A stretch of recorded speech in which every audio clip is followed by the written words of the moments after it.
Episode 7, Burnout, Malice, and Why You Need to Go to the Range. You're listening to Gun's Guide to Liberals, the podcast where we explore ideas and techniques that help you break down partisan barriers, build rapport across the aisle, and make a more persuasive case for the Second Amendment. I'm John Houtman. And I'm Sarah Cade. In this episode, we're going to talk about burnout, and John's bad argument of the day is about narratives and malice. But first, John, how's your week going? Good. Something rather novel happened to me this week. Really? Someone on the internet said to me, "I apologize, and I see your point." No kidding. Yeah. And how did that come about? That's rare in my experience. Well, I had written an article, I'd written a blog post for our mutual friend and excellent human being, Tamara Keel. I wrote this article about my encounter with Facebook's new kind of ham-fisted automatic fact-checking. You know, in the past, they've like screened posts with some kind of AI for, you know, violence or inappropriate nudity. And now the fun police are being rather aggressive about identifying things as fake news. Mm-hmm. And as we've discussed here on the podcast, we know that facts don't change people's minds. Mm-hmm. Facts are used by people to buttress their beliefs and values. So my initial impression was, I can't believe they don't know that. And this is like the most ridiculously ham-fisted implementation I've ever seen, because it was... They meaning Facebook. Facebook, yes. So can't believe Facebook doesn't realize immediately that it's not going to work. Right. Like, what world do they live in? Like, they've got billions of dollars and all the experts they could possibly want, and this is somehow lost on them. And, you know, the implementation immediately was ridiculous because it was like fact-checking a totally harmless, non-fake news meme about Die Hard. Yeah. So I wrote up this article, and during it, I discussed, you know, the facts don't change people's minds and those other issues. And during it, I attributed to Facebook and other tech companies the benefit of the doubt, that they've got some set of incentives that they don't want to get in trouble with Congress. They don't get in trouble with their investors. Have all this power that they don't really know what to do with, and they're trying to do their best. And my assumption was that they were trying to do their best, and they just had a bunch of incentives and some corporate monoculture that prevented them from seeing this correctly. And people in the comments wound up saying things like, "Oh, but they're evil," or I'm surprised that you don't see how this is, indicative of some kind of, deliberate and malicious activity. And, I replied to them, it's not that it doesn't occur to me that this is potentially intentional, right? Like, if I let my mind wander, I'll see this as like a totally, manipulative, matrix of mind control that they're, forcing on us, because fact checking is values checking to a certain degree. But that requires me to invent parts of this narrative when it's just as simple and easy to know that they're a company with a bunch of conflicted incentives, and this kind of outcome isn't necessarily the result of a deliberate malice. So you're kind of saying that you gave them the benefit of the doubt, not because you think they are such spectacular people, but just because there's an absence of evidence proving that they're horrible and out to get you. Right. Like, I'd have to add a couple dots to that picture to connect those dots and make that picture. It's like there's a pile of dinosaur bones on the ground, and we could definitely build the Malice dinosaur out of these bones. But that's going to require a little bit more imagination than I feel like I can substantiate. Fair enough. Okay. And the reply I got was, "Oh, I see your point, and I'm sorry for calling you stupid." That is amazing, actually. So, I mean, I've been on the internet since I was 12 years old, and that is the first time that has happened. Yeah. In my experience, when I've made a very good point and have made a difference in changing somebody's mind, it's very rarely the person I'm originally arguing with. It's almost always something else. It's almost always someone else who has seen that argument as a spectator and said, "Hey, you changed my mind about that." But it's rare to actually convince the person you're directly talking to. But what do you think made that happen? Well, I think I think, kind of completing the thought and agreeing with them. Like, I see So validating. I validated their perspective. I see that as plausible. I would not be shocked if that were the case. I'm not oblivious to it or believe it to be even necessarily unlikely. And you didn't imply that he was wrong or unreasonable for thinking that. No. So there wasn't really a threat to anyone's identity. It's like, yeah, that's a good point, but here's my point of view. Right. Like, all of that is plausible. And were that to be revealed to be the case, not a flicker of shock would cross my face. Mm-hmm. However, I just don't have the pieces in the puzzle to make that picture yet. Right on. So you used some skills that we've talked about in the past. Oh man, it's like they work. Weird.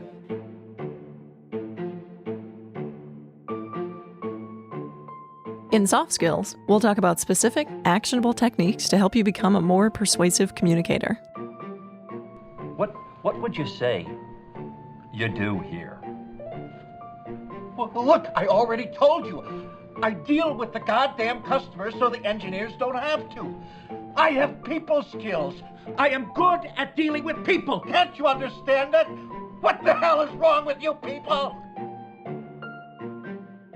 Today we're going to talk about burnout. This is part 1, where we'll focus on insights from the science of burnout that can help us as pro-gun advocates. Next week in part 2, we'll focus on cognitive behavioral techniques to improve your state of mind. Anyone who has been in this game for any amount of time has had some really awful experiences.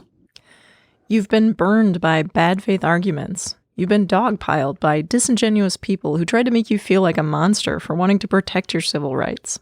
You've gotten angry, frustrated, and exhausted, and you've seen the endless masses of people who have no idea what you believe and are eager to assume the worst about you. Sometimes it feels like everyone wants to vote away your rights, and you're powerless to make any headway against the current of oppression. Eventually, you start to think that this fight is hopeless, that your opposition is willfully malicious, and that you'll never be able to make progress in the culture war. We understand this feeling. We've been in those shoes. Were you? Oh, he's not dead. Not yet. You know him. Well, of course I know him. He's me. The first thing you need to know about burnout is that it tricks you. It changes your inner narrative. It whispers lies in your ears, and it pollutes your perceptions of other people in ways that are not real. The negativity is not real. It's a pattern your mind invented to protect you from the stress of repeated negative interactions. Your mind meant well, but it's not really helping. You can change that. You have the power to control your own narrative. The second thing you need to know about burnout is that it's a social contagion. Spending too much time with people who think everything is hopeless and horrible will make you start to feel the same way. Sometimes people who are experiencing burnout will act out to protect their inner narrative. That means that people who are on your side will sometimes try to sabotage your efforts to make positive changes. Misery loves company. The third thing to know about burnout is that all the tips that work to help prevent and fix it also work to make your life better in other ways. These things are worth doing not just because they keep you in the fight, but also because they make your entire life better. So, before we all throw up our hands and give up on the fight for our civil rights, let's take a look at some strategies for preventing burnout and rehabbing your narrative. We'll take a look at some insight into burnout from scientific literature. We'll discuss ways to resist it and ways to change your narrative to one of success and empowerment. Let's start with the definition. Burnout. What is it? This definition comes from the World Psychiatry Journal, which we've linked in our show notes. Burnout is a psychological syndrome emerging as a prolonged response to chronic interpersonal stressors on the job. The 3 key dimensions of this response are an overwhelming exhaustion, feelings of cynicism and detachment from the job, and a sense of ineffectiveness and a lack of accomplishment. And if you look at the 6 risk factors for burnout, the gun control debate has all of them. 1. An overwhelming workload. That's feeling like there's more work than you can possibly handle. 2. Loss of control. That's feeling like the problem is too big and you can't control or influence the outcome. 3. Not being rewarded for efforts.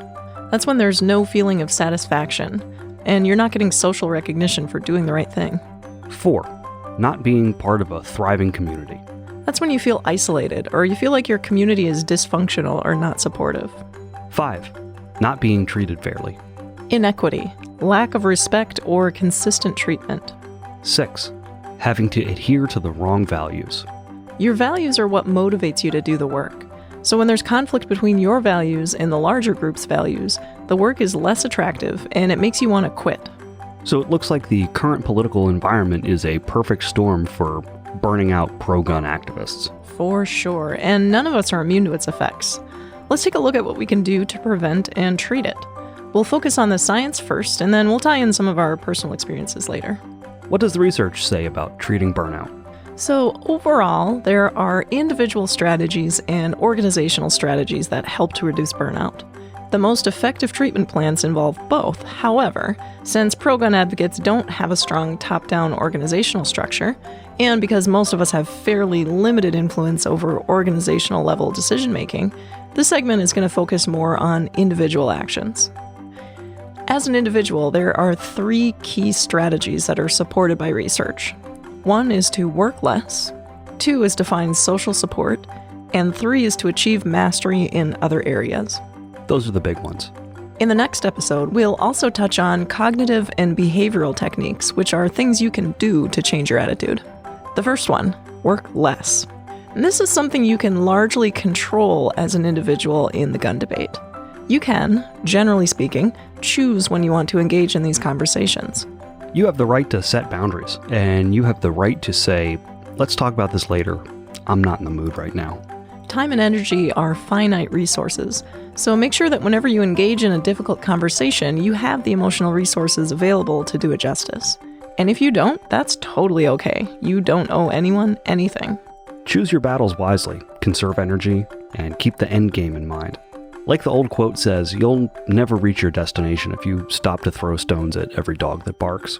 Personally, I am terribly guilty of not knowing when to quit. Zooming out to look at the bigger picture can help. Sometimes I need to disengage with a particular toxic person to keep myself healthy enough to live to fight another day. I'm no good to anyone if I let myself get burned out to the point where I quit. Another thing that helps is breaking down the work into manageable chunks. Maybe I can't change everyone's mind on this topic, but I can make a difference to this person right here. Next, social support. One of the most important things you can do as a pro-gun rights advocate is to surround yourself with good people with good values. Social support is one of the best ways to prevent and treat burnout. You can be proactive and make time to build these relationships. Make it a priority. You might want to volunteer with a Pro 2A group, join a shooting league, or join an internet group. The first step here is evaluation. Take a look at the communities you're in now, both on and offline, and take a look at the communities you're thinking of joining. You want to look critically at the incentive structure in your communities. How do people gain social status within your group? Do they reward snark or cynicism or win-lose thinking? Are the highest status group members the ones who can dunk on the other team with the best insults? Do they feed on outrage, foster an us against the world perspective, or encourage a sense of persecution? Or do they reward teamwork and cooperation? Do the high status group members support, acknowledge, and reward lower status members? Do they lift each other up, acknowledge each other's strengths, and support each other's self-improvement? Do they make you want to be a better person? These things matter. Civility in your community protects you against burnout. One insight I found when I was researching burnout is that when it comes to preventing burnout, the treatment you get from within your community matters more than the treatment you get from outsiders. In other words, it's actually not that important if the anti-gunners treat you badly. What matters more is how your own community treats you. You can't control the sometimes atrocious behavior of anti-gun activists, but you can control the company you keep. Surround yourself with positive people who have a narrative of success and effectiveness.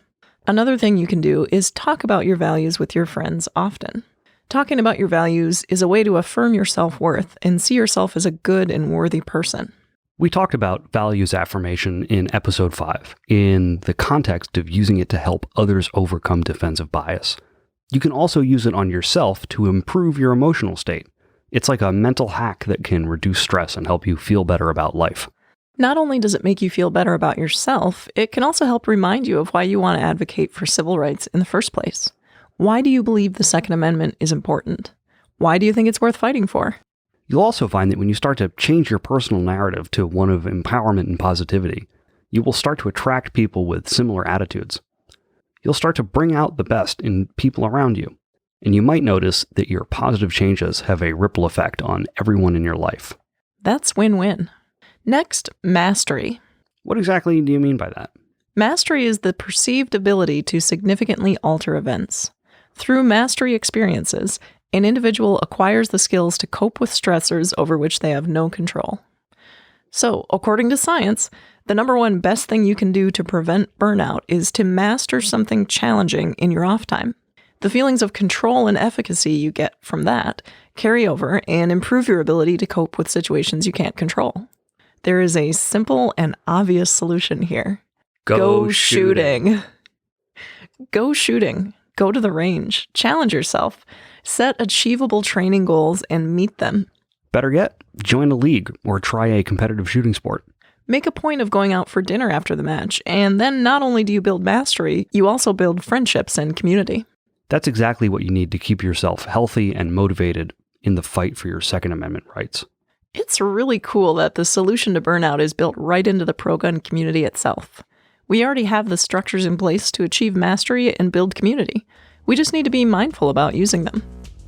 John and I shot a USPSA match last week and had an absolute blast. It was a lot of fun. Yeah, it was a good time.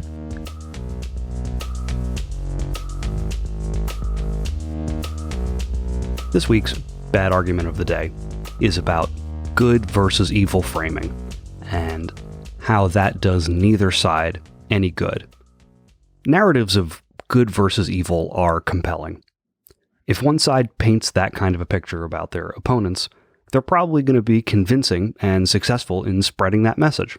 Recognizing the pattern of good versus evil is appealing. It's a clear, simple, and actionable heuristic. There's a reason it's one of the oldest stories we tell. However, it's not very good for collaborative problem solving, especially when it comes to complex issues. Framing political struggles as good versus evil isn't counterproductive merely because it violates the golden rule. It causes a complete breakdown of the game. The successful civil rights movements of the past appealed to the fruition of justice, fairness, and common American values more than they framed the cause in terms of good versus evil. The good versus evil framing often leads to intractable and violent conflict, since evil is something to be eradicated and subjugated, not brought into the fold and convinced. In the political action space, there are two main incentives. The first is to solve an identified social problem. The second is to build the political capital required to solve that problem, in the forms of raising awareness about the problem, generating support for solving the problem, and generating support for a particular set of solutions. And an effective way to generate political capital is to employ the good versus evil narrative. But by eliminating collaboration, it creates entrenched political divisions which have more incentive to perpetuate themselves than they have to actually solve the problem. If the goal is to solve the problem, the good versus evil narrative is the path of greatest resistance. It ignores the complexity of the issue. It casts potential collaborators and partners as opponents, forcing them into the position of defending their morality and values. It also incentivizes them to construct their own good versus evil narrative in which they're the good guys. Since collaboration is taken off the table, these organizations now exist in order to fundraise and dominate each other, perpetuating their existence without actually solving the problems. The political good versus evil framework literally breaks the collaborative game. It's a kind of variation on the classic prisoner's dilemma from game theory. Two accomplices get arrested. They're both interrogated separately. Each of them knows that if they both keep their mouth shut, they'll get off easy. But if you're the one who confesses, you'll get the lightest possible sentence, while your accomplice gets the harshest possible sentence. If you both confess, you'll both go to jail for longer than if you both didn't confess. Is this a collaboration or a competition? How much incentive do you really have to trust your accomplice to keep their mouth shut? What happens when we introduce the complexity of iteration, playing this game over and over again? Going into it, it's easy to agree ahead of time that collaboration, not confessing, is going to be the best strategy for this game. But the instant that a player decides to confess and get the lightest sentence or gain some other reward for themselves, the tit-for-tat death spiral begins. In the next iteration, the other player will learn from the betrayal and confess also, realizing the pre-agreement has dissolved and it's become every man for himself. And on the following iteration, they'll both confess and settle for less than optimum outcomes. Following this collapse of the game, it constitutes a much greater risk and requires a lot more trust to recommit to the collaborative strategy of silence, in which both players gain the most value. In this case, confessing is not the worst outcome. Staying silent while the other player confesses is the worst outcome. So we can bet on them confessing, even though both players staying silent is the best outcome. In the case of political action, using the good versus evil narrative is like confessing in the prisoner's dilemma. If nobody uses it, society is potentially much better off since we stand to gain immensely from the collaboration. But if one side uses good versus evil, they know that at a minimum, they'll be able to fundraise, lobby, raise awareness, and even get some legislation done, especially on turns where their opponents use a different strategy. So everyone is incentivized to use the good versus evil strategy, even though it doesn't generate the best possible outcome. It instead avoids the worst possible outcome for each player respectively. At least on a turn-by-turn basis. The long-term use of the good versus evil strategy makes sense when looking narrowly at the framework of the game. However, it doesn't take into account opportunity costs and human costs. What does selecting for the least worst outcome every time cost us in terms of money, energy, and time? Once the good versus evil strategy is established, there's an enthusiastic base of support for the cause. The supporters are providing funds for the cause, and the tit-for-tat nature of the game gets locked in. Players become afraid that if they stop retaliating, they will appear weak to their supporters, losing support and institutional strength. The goal changes from solving the social problem to not losing the game. Flash forward several decades into the culture war. The tit-for-tat game has been going on for years. Both players have been suffering the results of their opponent's actions turn after turn for all these years. People have been born into this game knowing nothing other than what their teammates have told them. New arrivals are told, There's a pattern. Every chance they get, they screw us. They're confessing every time. They're doing it so consistently that the only reasonable explanation is that they're evil and malicious. They know nothing about us, but they are acting against us every time. And the only reason we're confessing every turn too is because we picked up on that pattern a long time ago, and we've been acting out of self-preservation ever since. how do we break this cycle? How do we get out of our trenches for the Christmas truce? Hanlon's razor is an aphorism which states, "Never attribute to malice that which is adequately explained by stupidity."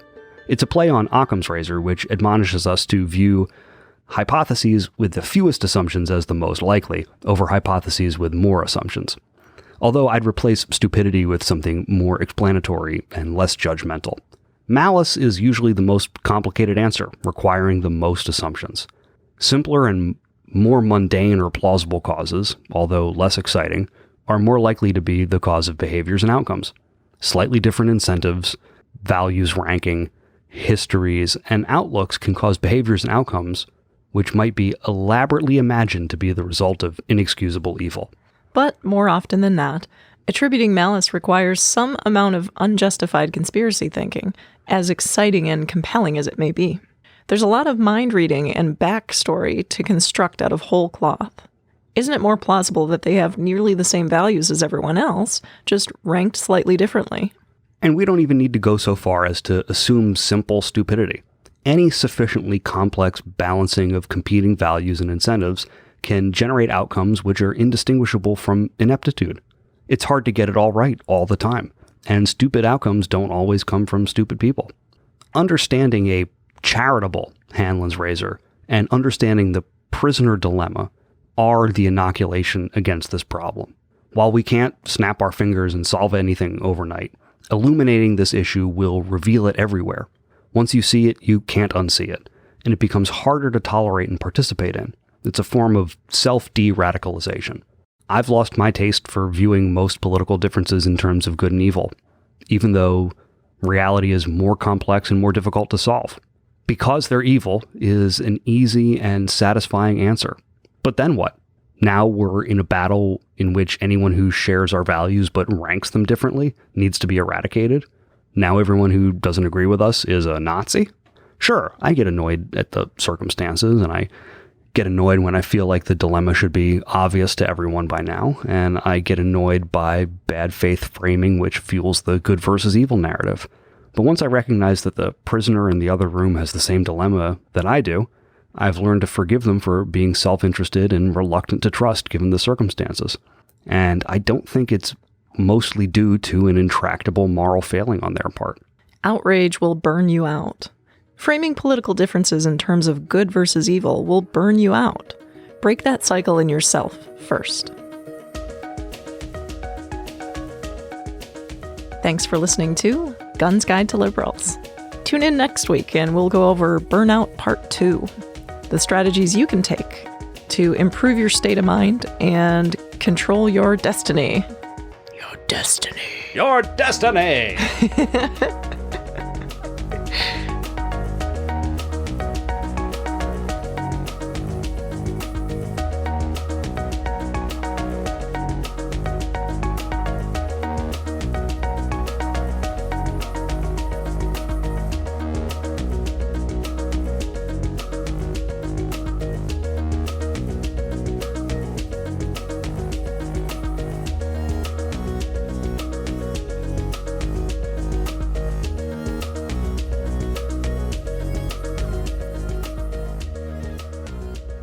Just a quick 20-minute adventure, in and out.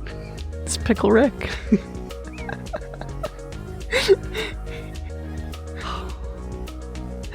Just a quick...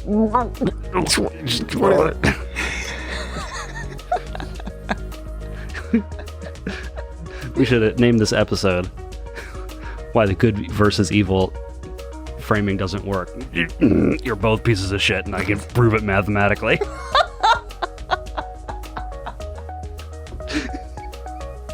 Yeah, we really missed an opportunity there.